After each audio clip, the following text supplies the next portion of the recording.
سلامونه، نیکې هیلې، امید لرم چې په خیریت سره به وي.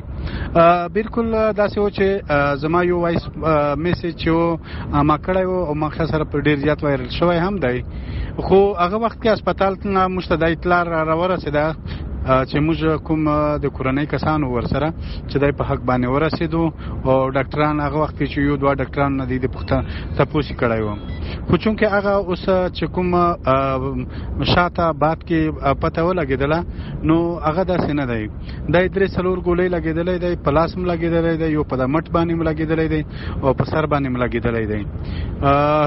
دا چې تر اوسه پرې ژوندی دی او هلته ډاکټران ورته ویلي دي چې دا ریفر کې نور هسپتالونو ته یا ملتان وي یا لاهور وي یا پنډۍ اسلام آباد، نو هغه په لارې روان کړی دی او بالکل موږ هم په لارې باندې روان یو. نو امید لري الله پاک د ژوند ورکړي. نو داسې دي چې نورې خبرې به کېږي راکېږي پسې. او زما د دې په ذریعه سره ټول پی ټي ایم ملګرو ته زه د صبر تلقین ورکوم او دا ورته چې صبر به کوئ ان شاء الله تعالی. دا ټول حالات دا قرباني د وطن او د خاورې او د قام دپاره به موږ ورکوو. نو زه ستاسو ټول اورېدونکي چې څومره دغه میسیج واروي د ټولو شکریا ادا کوم.